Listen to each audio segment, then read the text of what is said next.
गोपाल नंद लाल, हे गोपाल नंद लाल, गोपाल नंद लाल, हे गोपाल नंद लाल, हे गोपाल नंद लाल, गोपाल नंद लाल, गोपाल नंद लाल, हे गोपाल नंद लाल।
संहिता पठन के यजमान और पुरोहित अपने अपने जगह पे स्थानापन्न हो जाइए और यजमानों ने अपने पूजा कर लेना।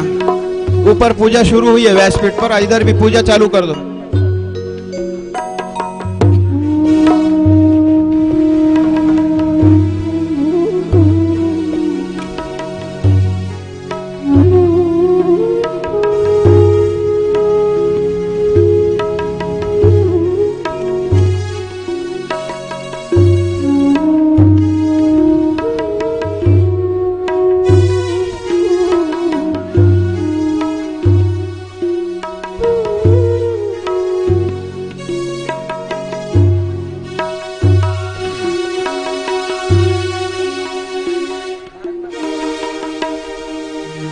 आरती भारत माता की, जगत की भाग्य विधाता की। आरती भारत माता की, जगत की भाग्य विधाता की। मुकुट सम हिम गिरिवर सोहे, मुकुट सम हिम गिरिवर सोए। चरण को रत्नाकर धोए, चरण को रत्नाकर धोए। देवता कण कण में छाए, देवता कण कण में छाए। वेद के छंद ज्ञान के कंद करे आनंद। सस्य श्यामल ऋषि जननी की, जगत की भाग्य विधाता की। आरती भारत माता की, जगत की भाग्य विधाता की। जगत से यह लगती न्यारी, जगत से यह लगती न्यारी। बनी है इसकी छवि प्यारी, बनी है इसकी छवि प्यारी। कि दुनिया झूम उठे सारी, कि दुनिया झूम उठे सारी। देख कर झलक झुकी है पलक, बढ़ी है ललक। कृपा बरसे दाता की, जगत की भाग्य विधाता की। आरती भारत माता की, जगत की भाग्य विधाता की। भले जहाँ रघुकुल भूषण राम, भले जा रघुकुल भूषण राम। बजाए बंसी जहाँ घन श्याम, बजाए बंसी जहाँ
माता की जय, भारत माता की जय, भारत माता की जय। कर्पूर गौरम करुणावतारम संसार सारम भुजगेन्द्रहारम सदा वसंतम हृदयारविंदे भवम भवानी सहितं नमामि।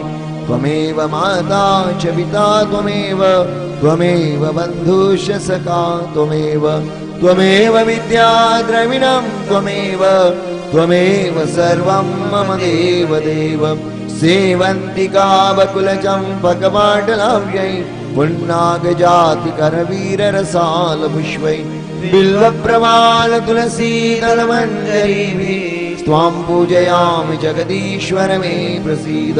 गोपाल कृष्ण भगवान की जय।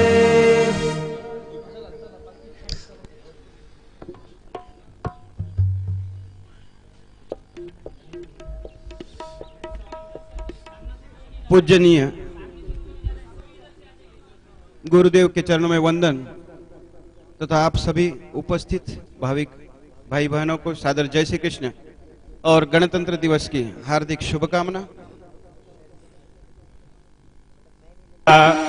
ओ पाय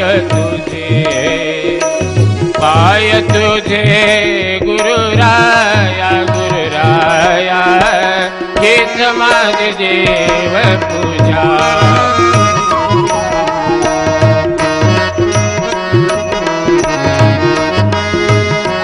उदय पाटील पांडे,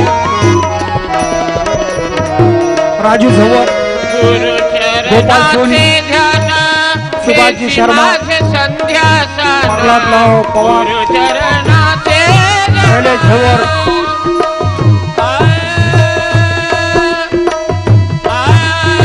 हनुमान जी मंत्री, गोविंद जी बुतरा, मनोहर जी भराड़िया,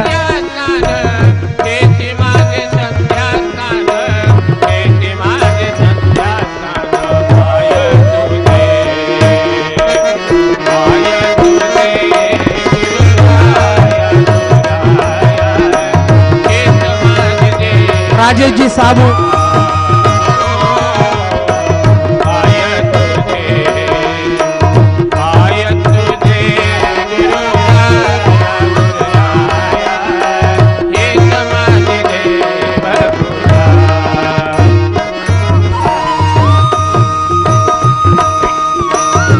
राजेश जी धोळगावकर सरपंच,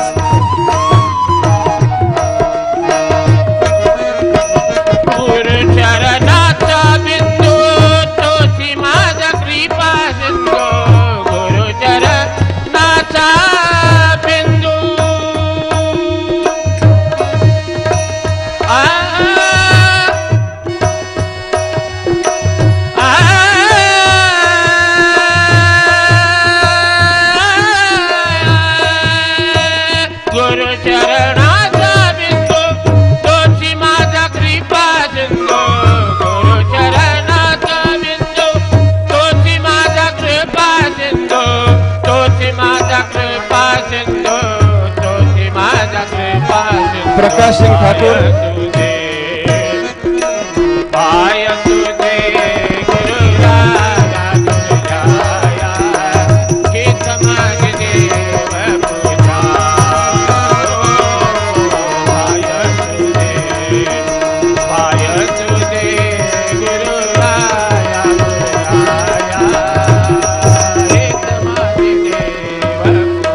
आज के कथा का पूरा रिकॉर्डिंग हो रहा है और 23 तारीख का गीता दर्शन का प्रोग्राम और कल की शोभा यात्रा रथ यात्रा जो थी उसका प्रक्षेपण आज दोपहर 3 के 7 दरमियान संस्कार चैनल पर होगा।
गोपाल जी काबरा।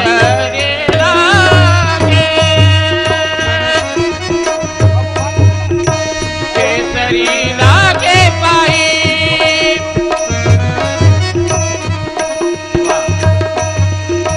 केसरी लागे पाई, गुरु बिना गति नाये। जयवंतराव नाईक पाटणकर सर। गति नाये,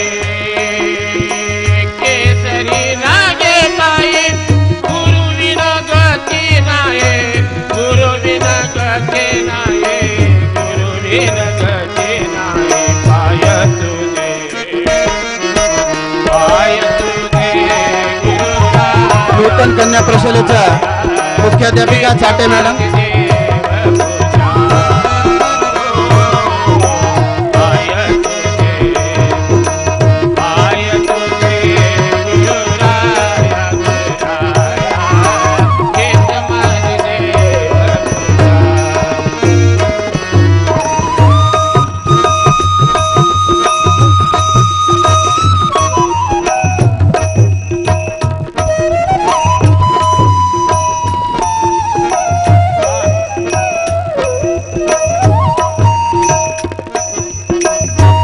पुढचे नाव घेतोय गोविंद भुतडा, बहुतेक झालंय गोपाल भुतडा, रामप्रसाद साबू, रामेश्वर सोमानी, मुरलीधरजी लोया,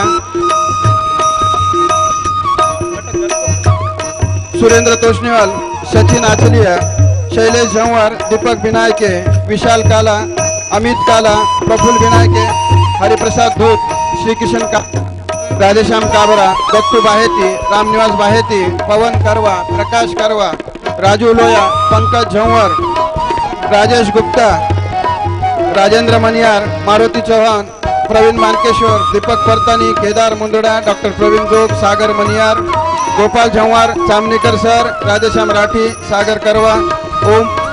भोजन ज्यांनी ॲक्च्युअल तयार केलंय ते ओम महाराज, मंगेश महाराज, गणपत महाराज, गुलाब महाराज, प्रकाश महाराज, बोलजी महाराज, आनंदजी मालानी, नवीन पटेल, हेमंत पटेल, गोविंद पटेल, पंकज डालिया, मालू महाराज, जितू महाराज, बालाप्रसाद शर्मा, देवधर महाराज,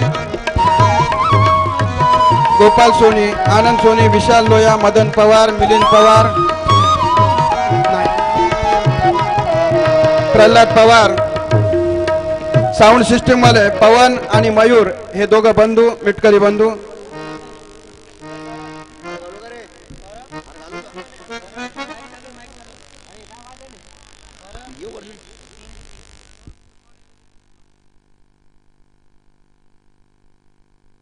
लिंबेकर सर कुठे आहेत का? लिंबेकर सर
गोपाल कृष्ण भगवान की जय, ज्ञानेश्वर महाराज की की जय, सद्गुरु देव की जय, वृंदावन बिहारी लाल की जय, गंगा माता की की जय, गौ माता की की जय, भारत माता की की जय, वेदव्यास भगवान की की जय, शुकदेव भगवान की की जय। नमः पार्वती पतये हर हर महादेव।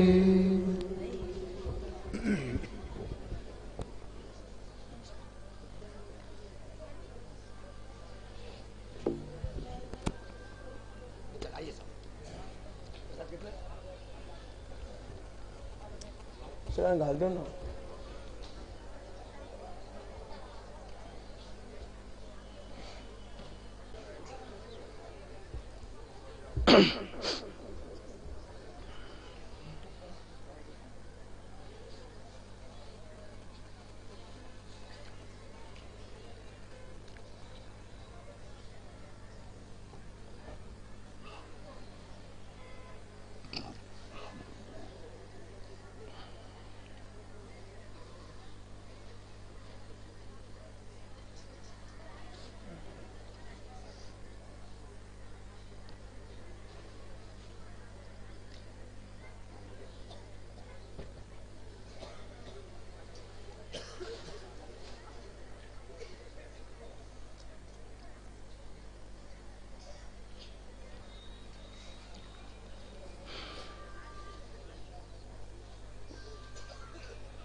नमामि सद्गुरुं शांतं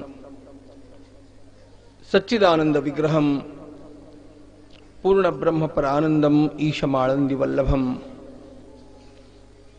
योऽन्तः प्रविश्य मम वाचमिमां सुप्तां संजीवयत्यखिल शक्तिधर स्वधाम्ना अन्यांश्च हस्तचरणश्रवणत्वगादीन् प्राणान्नमो भगवते पुरुषाय तुभ्यम् ज्ञानेन योगेन च कर्मणा च भक्त्या च सर्वस्व समर्पणेन आराधिताभ्यां श्रुतिमार्गदक्षैर् नमो नमः श्री गुरुपादुकाभ्यां सुरासुरासेवितपादपङ्कजा करे विराजत्कमनीय पुस्तका विधेश्च पत्नी कमलासन प्रिया सरस्वती नृत्यतुवाचि मे सदा यं प्रव्रजन्तमनुपेतमपेतकृत्यम् द्वैपायनो विरहकातर आजुहाव पुत्रेति तन्मयतया तरवोऽभिनेदुः तं सर्वभूतहृदयं मुनिमानतोऽस्मि वंशी विभूषितकरान्नवनीहृदाभात् पीताम्बरादरुणबिम्बफलाधरोष्ठात् पूर्णेन्दुसुन्दरमुखादरविन्दनेत्रात् कृष्णात् परं किमपि तत्त्वमहं न जाने वन्दे नन्दव्रजस्त्रीणां पादरेणुमभीक्ष्णशः यासां हरिकथोद्गीतम् पुनातिभुवनत्रयम् माधुर्यरसकल्लोलां शिवशक्त्यैकरूपिणीम् अमृतानुभवार्थाय वन्दे ज्ञानेशनन्दिनी।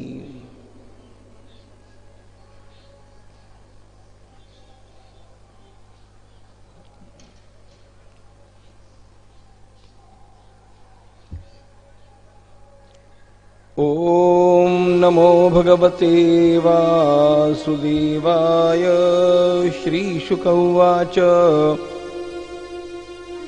कामस्तु वासुदेवांशो दग्धप्रागरुद्रमन्युना देहोपपत्तये भूयः तमेव प्रत्यपद्यत स एव जातो वैदर्भ्याम् कृष्णवीर्य समुद्भवः प्रद्युम्न इति विख्यातः सर्वतो नवमः पितुः।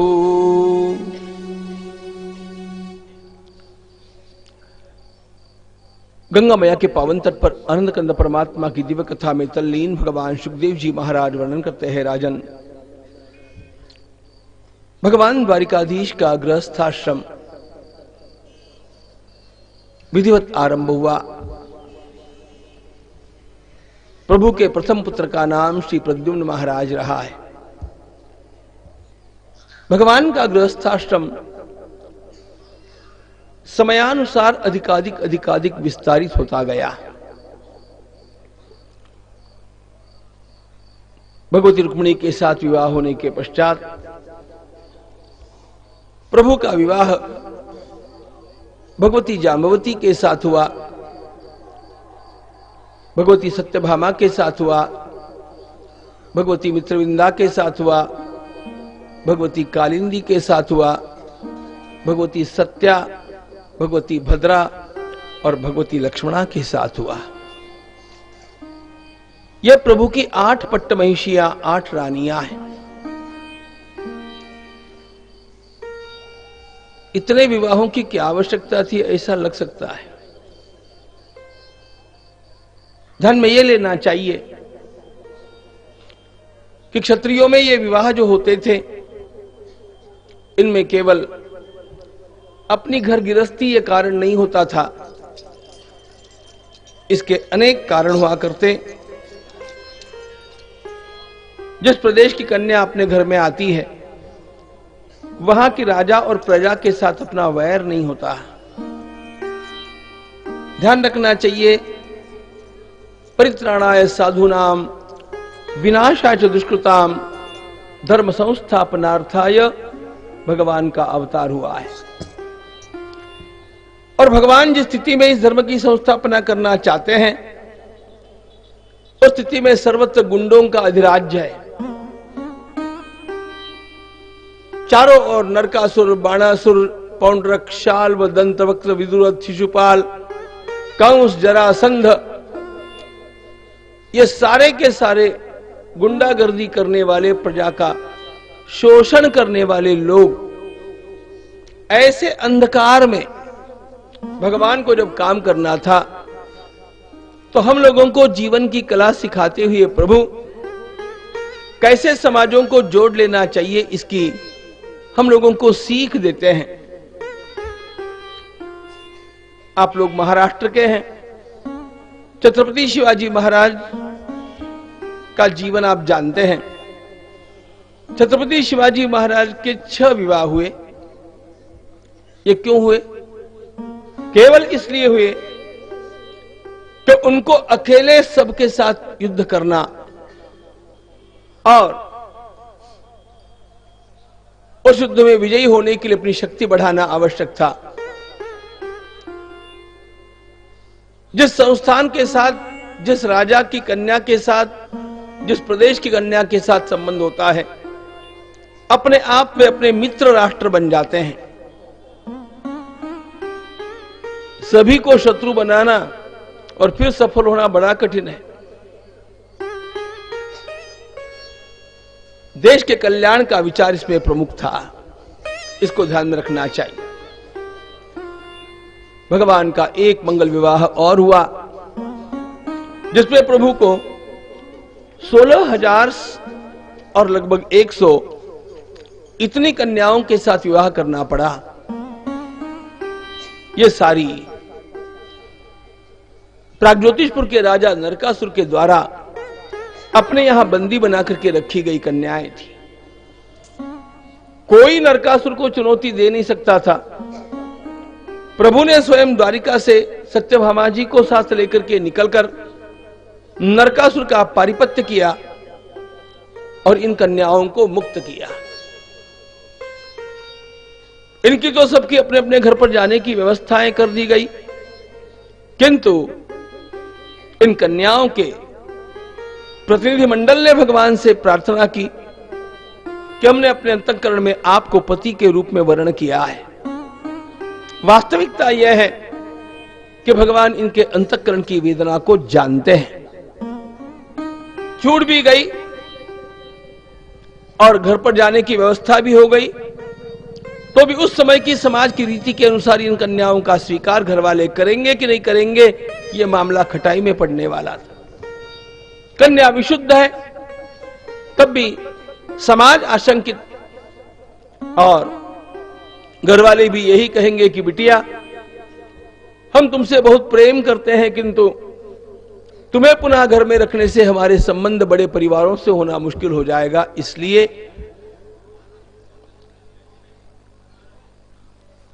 यह स्थिति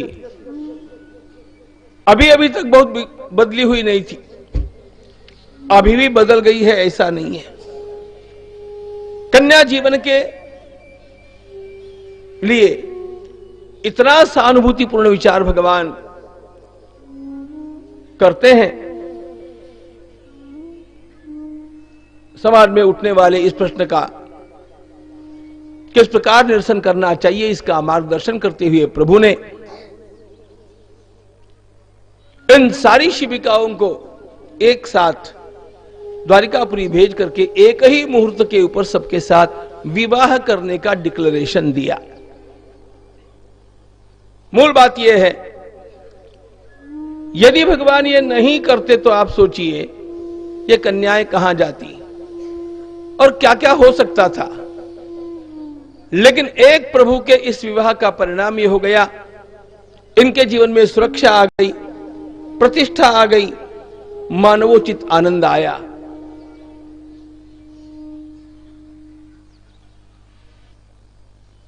प्रभु का यह विवाह इन कन्याओं के जीवन को पुनः प्रतिष्ठित करने के लिए है। अनेक बार मुझे ऐसे लगता है कि एक अहल्या का उद्धार भगवान श्री राम ने किया, लेकिन भगवान द्वारिकाधीश ने तो 16,000 कन्याओं पर अहल्या जैसी आपत्ति आने से पहले ही उनको बचा लिया। स्त्री जाति का इतना सहानुभूति से विचार करने वाला कोई नहीं। भगवान की इस दृष्टि को ध्यान में लीजिएगा। केवल कथाएं लीला के रूप में सुनना यही पर्याप्त नहीं है। He has given a solution for a constant social problem. इस दृष्टि से जब तक हम इन ग्रंथों की ओर देखेंगे नहीं, हम लोग उसके हृदय को समझेंगे नहीं। भगवान का गृहस्थाश्रम अत्यंत विस्तृत हुआ और प्रभु अपने निरंतर हास्ययुक्त स्वभाव से इस गृहस्थाश्रम का संचालन करते रहे। सारे संसार में उनके नाम का डंका बजा, जय रण छोड़ राजा रण छोड़, जय रण छोड़ राजा रण छोड़, जय रण छोड़ राजा रण छोड़, जय रण छोड़ राजा रण छोड़, द्वारका नो स्वामी मारो राजा रण छोड़, द्वारका नो स्वामी मारो राजा रण छोड़, द्वारका नो स्वामी मारो राजा रण छोड़, द्वारका नो स्वामी मारो राजा रण छोड़, द्वारका नो स्वामी मारो राजा रण छोड़, द्वारका नो स्वामी मारो राजा रण छोड़, द्वारका नो स्वामी मारो राजा रण छोड़, द्वारका नो स्वामी मारो राजा रण छोड़, द्वारका नो स्वामी मारो राजा रण छोड़, द्वारका नो स्वामी मारो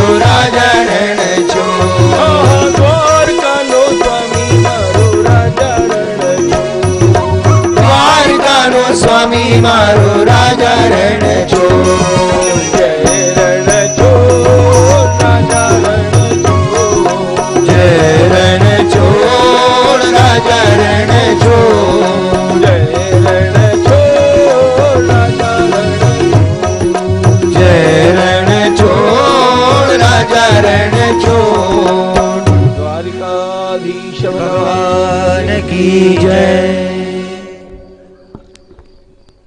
इतने विस्तारित गृहस्थाश्रम का संचालन भगवान अत्यंत आनंद पूर्वक भी कर रहे हैं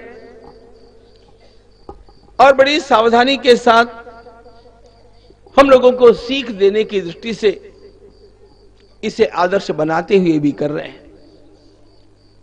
भगवान सुखदेव जी महाराज वर्णन करते हैं, राजन, राजा नृग के, जो कि गिरगिट के रूप में प्रभु के उद्यान की एक बावड़ी में शापित होकर के गिरा हुआ था, उसका उद्धार करते हुए प्रभु ने अपने बालकों को अपना धन कैसा शुद्ध होना चाहिए और कैसे विप्रवरों के साथ हम लोगों को व्यवहार करना चाहिए, इसकी शिक्षा दी। भगवान ने कहा, देखो, नाहं हालाहलं मन्ये विषम यस्य प्रतिक्रिया ब्रह्म स्वं हि विषम प्रोक्तो नास्य प्रतिविधिर्भुवि। हालाहल जहर भी उतना नुकसान नहीं करता जितना धर्म का धन खाने से हमारे पूरे परिवार का विनाश समीप आता है। प्रभु ने स्वयं विप्रों का आदर कैसे करना चाहिए इसका उदाहरण देते हुए, मैं कैसे रोज विप्रों का आदर करता हूं आप देखते हैं ना, ये बतलाया। भगवान केवल उपदेश नहीं करते हैं, पहले आचार करते हैं फिर उपदेश करते हैं। बोले तैसा चाले, आदि केले मग सांगितले। भगवान वही बात करते हैं जो स्वयं उनके आचरण में है। प्रभु तो कभी लौट करके ब्रज गए नहीं, किंतु बलराम जी महाराज जाया करते थे। बलराम जी महाराज ने एक बार गोपियों को सताने वाले द्विज नाम के वानर को मारा। जमुना जी का मार्ग भी उन्होंने बदल दिया। बलराम जी महाराज जब एक बार ब्रज गए हुए हैं, द्वारिका के ऊपर आक्रमण पौंड्रक नाम के राजा ने किया। प्रभु ने पौंड्रक का पारिपत्य किया। पौंड्रक का साथी काशीराज भी मारा गया। काशीराज के पुत्र ने काशी नगरी में से अभिचार प्रयोग किया। भगवान को द्वारिका में बाधित करने के लिए चक्रराज सुदर्शन ने इस कृत्या को भी जला दिया और यह कृत्या जहां से उठी उस दग्ध्वा वाराणसीम सर्वाम, काशी नगरी को ही जला दिया। केवल संकटों का नाश करके नहीं चलता है, संकट जहां से उठाए जाते हैं उन स्थानों का भी नाश करना चाहिए। आतंकवादी आते हैं, सीमा पर घुसपैठ होती है, उनके साथ लड़कर के केवल काम नहीं होगा। ध्यान रखना, ये हमारे पड़ोस के दोनों राष्ट्र जो हम लोगों को कष्ट देने वाले हैं, इनको भारत में विलीन करने से ही समस्या का समाधान होगा। 26 जनवरी के दिन हम लोगों को कम से कम ये संकल्प अपने अंतःकरण में पुनः पुनः लाना चाहिए। भगवान सुखदेव जी महाराज वर्णन करते हैं, राजन, दुर्योधन की कन्या लक्ष्मणा का भगवान के पुत्र सांब ने स्वयंवर के मंडप में से अपहरण किया। कौरवों ने सांब को बंदी बनाया। भगवान तो यही कहते थे कि दुर्योधन सीधी बात मानेगा नहीं। बलराम जी महाराज को लगा कि मानेगा, लेकिन आखिर बलराम जी महाराज को भी वहां पर जाने के पश्चात जब बात मानना तो दूर, उनके साथ अपमानजनक व्यवहार दुर्योधन ने किया, तो हस्तिनापुर को गंगा जी में डुबोने के लिए अपना हल रोपना पड़ा। तब जाकर के दुर्योधन माना है। भगवान एक बात समझाना चाहते हैं, संसार में सबके साथ समान व्यवहार नहीं किया जा सकता। यह समानता की जो बकवास है ना, यह सही नहीं है। समर्थ रामदास स्वामी ने बहुत सही ढंग से कहा, गाई आणि गधडे, राजहंस आणि कोंबडे, राजे आणि माकडे एक कैसी। हमारे सामने जो जो लोग आते हैं वे सब समान नहीं होते, इसलिए भाव समान रखना, व्यवहार योग्यता देख करके ही करना, वही जीवन में सफल हो सकता है, नहीं तो नहीं हो सकता। ये सारी कथाएं विस्तार से कहने जैसी और अनेक प्रकार का प्रबोधन करने जैसी है, लेकिन आज हमारे पास जितना समय है उतने एकाध घंटे के समय में ही हम लोगों को कथा के समस्त पहलुओं को स्पर्श करते हुए आगे चलना है। भगवान सुखदेव जी महाराज वर्णन करते हैं, राजन, देवर्षि नारद जी को बड़ा आश्चर्य हुआ कि प्रभु ने इतने सारे विवाह कर लिए। नारद जी को सबकी चिंता होती है, कुठं कसं काय चाललंय बघायला जाऊया।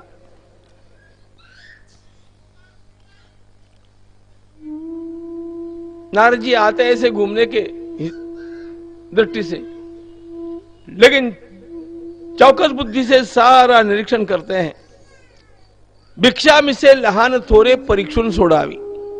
समर्थ रामदास स्वामी ने कहा, भिक्षा के लिए जाना और छोटे बड़ों की परीक्षा करना, कौन काम का है, कौन निकम्मा है, कौन सही है, कौन नहीं है, ये सब बातें भिक्षा के समय लोगों से वार्तालाप करते करते ध्यान में आ जाती है। नारद जी महाराज ने जब भगवान के गृहस्थाश्रम का निरीक्षण किया तो वे दंग रह गए। इतने विशाल गृहस्थाश्रम में भगवान सर्वत्र उपस्थित रहकर के सारे व्यवहार व्यवस्था पूर्वक कर रहे थे। भगवान सुखदेव जी महाराज वर्णन करते हैं, राजन, स्वयं प्रभु के पास एक बार दो निमंत्रण आए। एक निमंत्रण जरासंध के द्वारा बंदी बनाए गए उन राजाओं की ओर से आया था जिनका आगे मारा जाना तय था। कोई अन्य हमें मुक्त नहीं कर सकता, आप ही दया कीजिए, ऐसा उनका आवेदन था। पांडव राजसूय यज्ञ करना चाहते हैं, लेकिन भगवान श्री कृष्ण के मार्गदर्शन में ही करना चाहते हैं। प्रभु ने इन दोनों बातों को एक साथ समेटा। पहले पांडवों के पास भगवान आए, पांडवों को चारों दिशाओं में दिग्विजय के लिए भेजा। सर्वाधिक धन अर्जुन ने इकट्ठा किया, अर्जुन का नाम धनंजय हो गया। इसके पश्चात भगवान स्वयं भीमसेन और अर्जुन दोनों को साथ में लेकर के ब्राह्मण का रूप बना करके मगध देश के राजा जरासंध के पास जाकर के जरासंध का पारिपत्य भीमसेन के द्वारा करवाते हैं। जैसे प्रभु ने प्रागज्योतिषपुर का राज नरकासुर के पुत्र भगदत्त को दिया, उसी प्रकार प्रभु ने यहां का राज जरासंध के पुत्र सहदेव को प्रदान किया। यज्ञ तो भगवान के द्वारा अतीव सुंदर ही होना था, लेकिन अग्र पूजा के समय भगवान के नाम पर आपत्ति उठा करके शिशुपाल के द्वारा जब बहुत गाली गलौज किया गया तो प्रभु ने चक्र से उसका शिरच्छेद कर दिया। भगवान सुखदेव जी महाराज वर्णन करते हैं, राजन, एक पापी को यज्ञ के आरंभ में मारना पड़ा। यह बात तो बड़ी आश्चर्य की और दुखद थी, लेकिन इसी के कारण अगला काम ठीक ढंग से हो सका।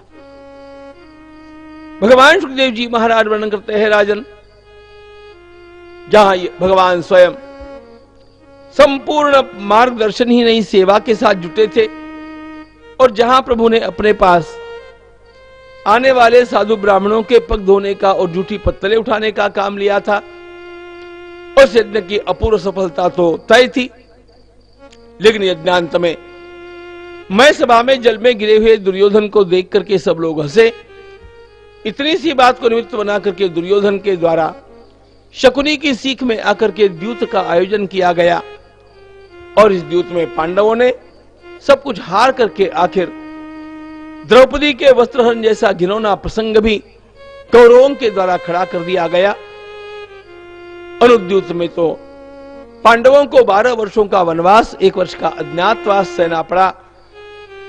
लौटने के पश्चात भी केवल 5 गांव लेकर के भी पांडव शांत रहना चाहते हैं, लेकिन दुर्योधन तीखी सुई जितने भूमि में घुसती है उतना भी देने को तैयार नहीं। इसका परिणाम युद्ध तो होना ही था, हो गया। कौरवों का संपूर्ण विनाश हुआ, राज्य पांडवों को मिला, धर्मराज युधिष्ठिर का राज्याभिषेक हुआ। भगवान सुखदेव जी महाराज वर्णन करते हैं, राजन, प्रभु जब स्वयं युद्ध में व्यस्त है, द्वारिका के ऊपर शाल्व ने आक्रमण किया। शाल्व ने भगवान के पुत्र प्रद्युम्न को बेहोश कर दिया। भगवान वहां पहुंच करके शाल्व का विनाश करते हैं, उसके सौभ नामक विमान को जला देते हैं। इसके पश्चात प्रभु के द्वारा दंतवक्र भी मारा गया और अंतिम पापी भगवान के द्वारा जो मारा गया उसका नाम है विदुरथ। भगवान ने भूभार संहार का काम पूतना से आरंभ किया, विदुरथ के ऊपर उसकी समाप्ति की। अभी वे पापी बचे थे, लेकिन वे भगवान के ही घर में थे और उनके विनाश की योजना काल के द्वारा बनाई गई थी, जो भगवान को सम्मत थी। भगवान सुखदेव जी महाराज से राजा परीक्षित ने कहा, गुरुदेव, आपने मुझसे कहा था मैं भगवान के अत्यंत अनन्य प्रेमी भक्त सखा सुदामा जी की कथा तुम्हें सुनाऊंगा। अब मेरे जीवन में बहुत अल्प समय बचा है, मैं उस मंगल कथा का श्रवण करना चाहता हूं। भगवान सुखदेव जी महाराज ने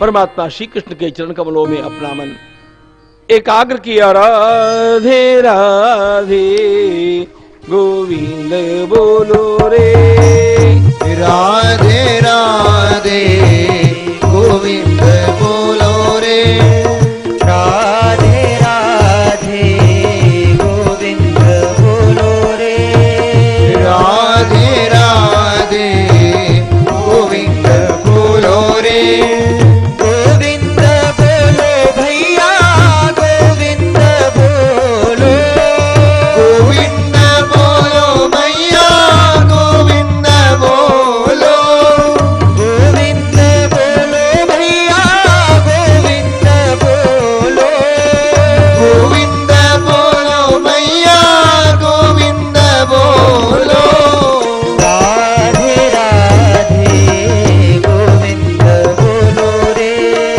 राधे राधे गोविंद बोलो रे, राधे राधे गोविंद बोलो रे, राधे राधे गोविंद बोलो रे, गोविंद बोलो भैया गोविंद बोलो, गोविंद बोलो मैया गोविंद बोलो, गोविंद बोलो भैया गोविंद बोलो, गोविंद बोलो भैया गोविंद बोलो,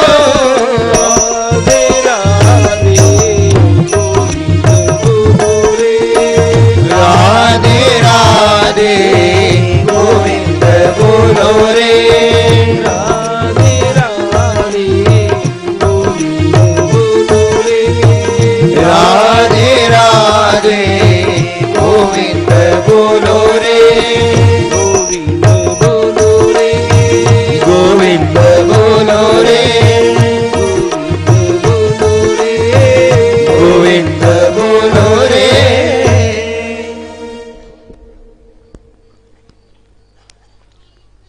कृष्णस्यासीत् सखा कश्चित्,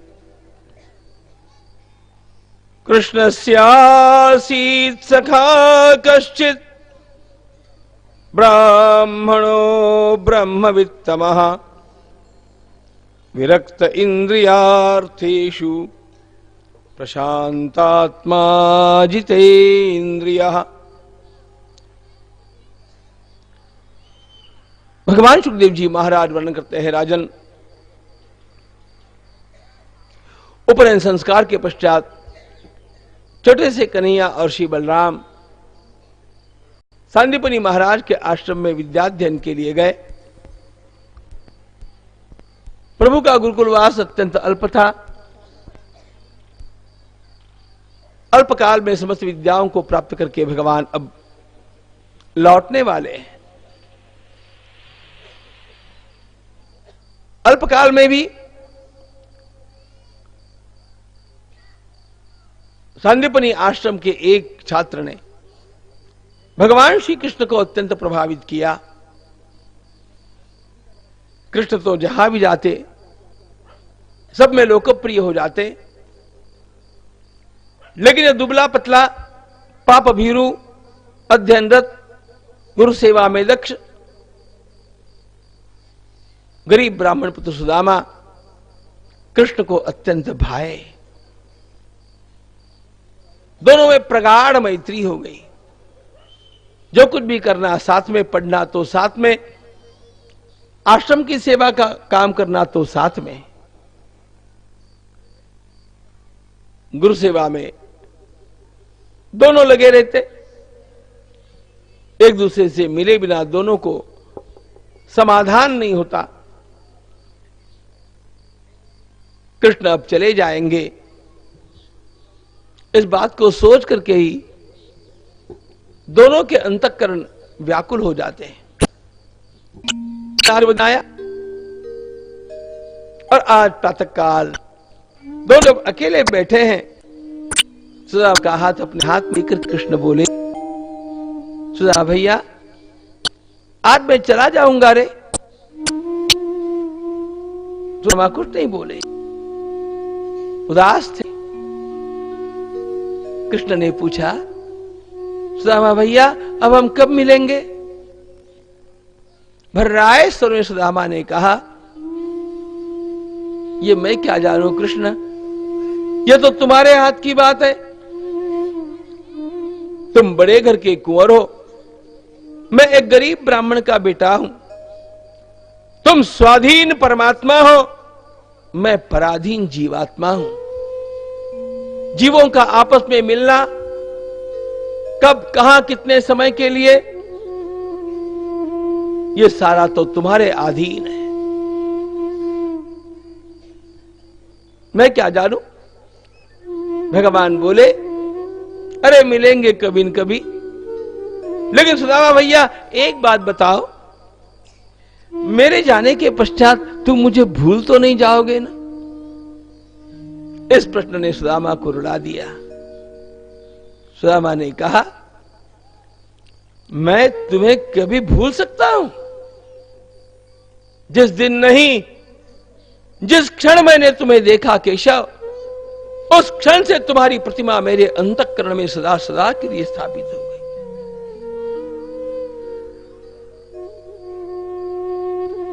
इस जीवन के रहते मैं तुम्हें भुला सकूं ये तो संभव नहीं, लेकिन जब इतनी बड़ी बात तुमने बतला दी तो मुझे भी अपनी बात कहने दो। मैं तो तुम्हें नहीं भूलूंगा, लेकिन यहां से जाने के पश्चात तुम मुझे भूल जाओगे, क्योंकि तुम्हारे सारे लक्षण एक महापुरुष के लक्षण हैं। आने वाले दिनों में अपार संपत्ति होगी, काम की व्यस्तता होगी, बड़े बड़े लोग आगे पीछे दौड़ते रहेंगे, और ऐसी अवस्था में एक गरीब ब्राह्मण के बेटे को अरे कौन याद रखता है? मेरे जैसे तो कितने लोग तुम्हें रोज मिलते रहेंगे, लेकिन तुम जैसा मुझे कोई नहीं मिलेगा। तुम मुझे भूल जाओगे। ऐसा कहते हुए सुदामा जी महाराज कृष्ण की गोदी में गिर गए। सुदामा के नेत्रों से झरने वाले आंसुओं से कृष्ण की जंघा और कृष्ण के नेत्र से झरने वाले आंसुओं से सुदामा जी की पीठ का अभिषेक हो रहा था। दोनों मित्र अत्यंत व्याकुल थे।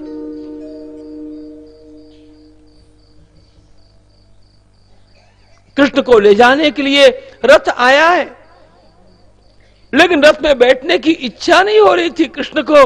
वे तो सुदामा का हाथ अपने हाथ में लेकर के ही चल रहे थे, लेकिन बैठना तो पड़ता।